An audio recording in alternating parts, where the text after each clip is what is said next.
بسم اللہ الرحمن الرحیم نحمدہ ونصلی علی رسول الکریم اما بعد السلام علیکم ورحمۃ اللہ وبرکاتہ۔ کراچی میں ایک مسئلہ زیر بحث ہے، وہ یہ کہ مدینہ مسجد طارق روڈ پر جو واقع ہے، اس مسجد کے متعلق سپریم کورٹ نے مسمار کرنے کے احکامات جاری کیے ہیں۔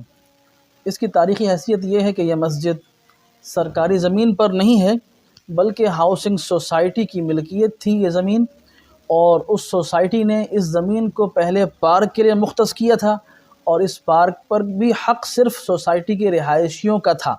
اس کے بعد 6 دسمبر 1994 میں ہاؤسنگ سوسائٹی نے اہل علاقہ کے اصرار پر یہاں پر مدینہ مسجد کے تعمیر کی NOC جاری کر دی، اور حکومت سندھ کے محکمے KBC نے، جو اس وقت SBCA کہلاتا ہے، 1996 کے اندر اس کا نقشہ پاس کیا، اور پھر اس نقشے کے مطابق مسجد تعمیر ہوئی۔ یہ مسجد مدینہ مسجد ٹرسٹ کے زیر انتظام ہے۔ اس مسجد کے تمام ضروری دستاویزات جو کہ ایک مسجد کے لیے ضروری ہیں وہ موجود ہیں، لیکن پھر بھی اس مسجد کو مسمار کرنے کا حکم دیا گیا۔ جبکہ دوسری طرف سکھوں کے گردوارے کو، جو صرف 4 کنال پر تھا، 950 ایکڑ پر وسیع کر دیا گیا۔ افتتاح کے موقع پر ہمارے وزیر خارجہ صاحب نے کیا فرمایا، ملاحظہ فرمائیں۔ خان صاحب نے 400 انتخاب کر لیا ہے۔ 400 ایسے مندر ہیں جن مندروں کو آئیڈینٹیفائی کیا ہے اور ان کو رینوویٹ کیا جائے۔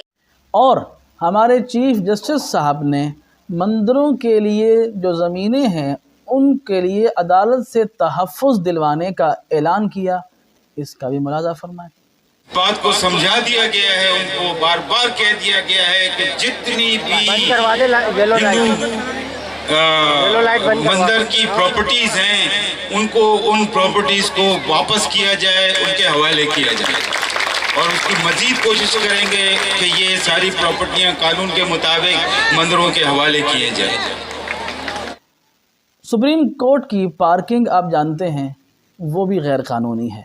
فیلکن مال پر ایئر وار کالج لکھ دیا گیا تو اس کو ریگولائز کر دیا گیا، بنی گالا کو ریگولائز کر دیا گیا۔ 35,000 کے قریب عمارتیں ہیں جو پارکوں پر ہیں، لیکن ان کو نہیں گرایا گیا۔ اس کے علاوہ حیات ہوٹل کو ریگولائز کر دیا گیا۔ مزید چلیں تو اسلام آباد کے F8 میں موجود وکلاء کے چیمبر اور عدالتیں غیر قانونی ہیں۔ گزشتہ دنوں ہائی کورٹ نے اس کے خلاف فیصلہ کیا تھا، سپریم کورٹ نے اس کو پھر تحفظ دیا۔ G10 اسلام آباد کے اندر ہائی کورٹ جہاں موجود ہے، وہ جگہ اسلام آباد کی ضلعی عدالت کے لیے مختص تھی، لیکن اس جگہ پر ہائی کورٹ موجود ہے۔ لیکن ان تمام چیزوں کی طرف توجہ نہیں دی جاتی۔ آپ جانتے ہیں جناب ملک ریاض صاحب کا بحریہ ٹاؤن بھی ریگولائز کیا گیا۔